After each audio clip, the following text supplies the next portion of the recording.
Hello my dear students, how are you all? I hope you all are fine. So today in this video we are going to study the chapter 11 force and pressure of your 8th class science book. So student हम इसमें force and pressure के बारे में पढ़ेंगे कि force क्या होता है, प्रेशर क्या होता है। जब कोई चीज़ रेस्ट पे है, पोजीशन पे है, रुकी हुई है, तो वो तब तक मूव नहीं करेगी जब तक कि हम उसको पुश नहीं करेंगे या उसमें कोई फोर्स अप्लाई नहीं होगा। तो वही फोर्स जो है हम उसके बारे में पढ़ेंगे। फोर्स 2 टाइप के होते हैं, अ पुश और अ पुल, खींचना और धक्का लगाना। तो ये जो आपके 2 टाइप के फोर्स होते हैं जिसकी वजह से कोई भी ऑब्जेक्ट जो रेस्ट पोजीशन में होता है वो मूवमेंट में आ जाता है। या तो हम उस चीज़ को पुश करते हैं, अपने आप से दूर करते हैं, या फिर उसे अपनी तरफ खींचते हैं। तो ये फोर्स के 2 टाइप्स हो गए। अब हम देखेंगे force are due to an interaction, वो फोर्सेस जो इंटरैक्शन की वजह से होते हैं। जैसे कि आप ये इमेज में देख रहे हो कि यहाँ पर एक कार है और उसके पीछे कोई एक पर्सन खड़ा हुआ है। तो ये कार स्टेशनरी कार है। स्टेशनरी हम मीन्स यहाँ पर है कि रुकी हुई है। अगर ये पर्सन इस कार को अपने से दूर की तरफ धक्का लगाता है, पुश करता है, तो वो मूव करेगी कार। पहले कार जो थी वो रेस्ट पोजीशन पे थी, तो उसने फोर्स लगाया उस पर एक एक्सटर्नल फोर्स लगा, तो वो ऑब्जेक्ट मूव होने लगा।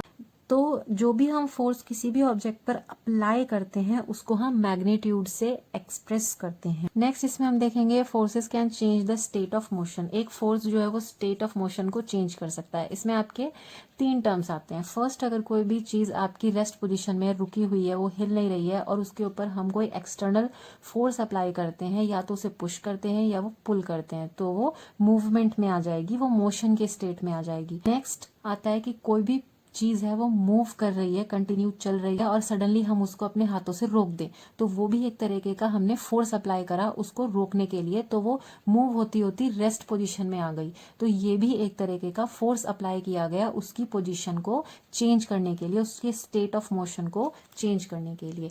थर्ड इसमें आता है कि हम कभी भी किसी भी तरह के फोर्स को जब अप्लाई करते हैं तो उसका रिएक्शन भी होता है। अगर हम बहुत जोर से जमीन पर बॉल को ऐसे मारेंगे तो वो रिफ्लेक्स होती है, वो वापस से उछलकर ऊपर की तरफ आती है। तो मीन्स हर एक एक्शन का एक रिएक्शन भी होता है। नेक्स्ट इसमें आता है कांटेक्ट फोर्सेस, वो फोर्स जो कांटेक्ट में होते हैं। फर्स्ट इसमें आता है मस्कुलर फोर्स है, जैसे कि यहाँ पर आप ये इमेज देख रहे हैं, तो ये जो एनिमल्स हैं ये किस तरह से मूव हो रहे हैं, कौन मूव कर रहा है, ये पर्सन मूव कर रहा है, और इस पर्सन का कौन सा फोर्स इस पे अप्लाई हो रहा है, मस्कुलर फोर्स यूज हो रहा है, क्योंकि अपनी बॉडी से उसको खींच रहा है। नेक्स्ट इसमें आता है फ्रिक्शन। फ्रिक्शन भी खुद अपने आप में एक फोर्स होता है जो कि एक रेस्ट में रखी हुई पोजीशन में जो भी ऑब्जेक्ट होता है उस पे भी अप्लाई होता है। और फ्रिक्शन हमेशा जो भी हम फोर्स अप्लाई करेंगे उसके ऑपोजिट डायरेक्शन में अप्लाई होता है। अगर कोई भी ऑब्जेक्ट आपका रखा हुआ है तो मींस वो रेस्ट पोजीशन पर है, बट उसमें एक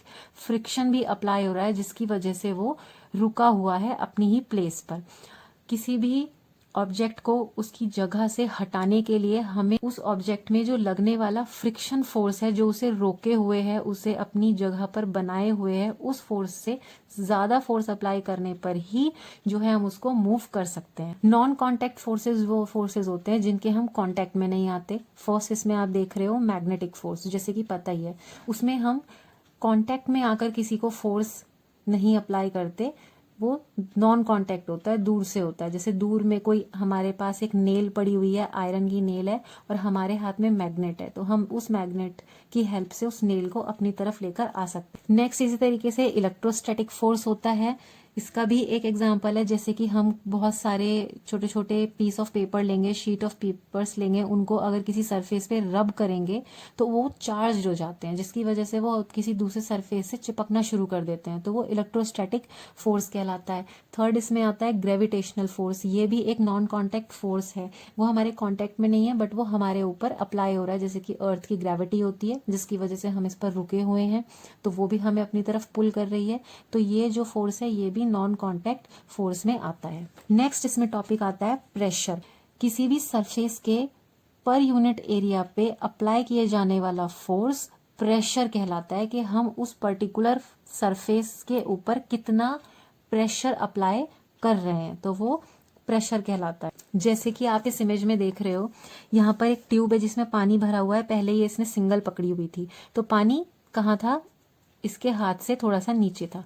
जब उसने उसको प्रेशर अप्लाई करा और उसको दबाया, एक उसके पर्टिकुलर एरिया पर प्रेशर अप्लाई करा, तो क्या हुआ, उसकी शेप चेंज हुई और उसमें फोर्स से क्या हुआ, वो पानी ऊपर चला गया। इसी तरीके से एटमॉस्फेरिक प्रेशर होता है। बहुत सारी जब गैस हमारे एटमॉस्फेयर में होती हैं तो उनसे भी प्रेशर पड़ता है। जब हम बहुत ज़्यादा हाइट पर चले जाते हैं तो वहाँ पर जो डिफरेंट डिफरेंट गैसेस होती हैं और उसमें मिलने वाले जितने भी पार्टिकल्स होते हैं, उनकी वजह से लगने वाला जो प्रेशर होता है वो एटमॉस्फेरिक प्रेशर कहलाता है। सो स्टूडेंट्स, आई होप आपको इस वीडियो की हेल्प से ये चैप्टर अच्छे से समझ में आया होगा। Thank you so much.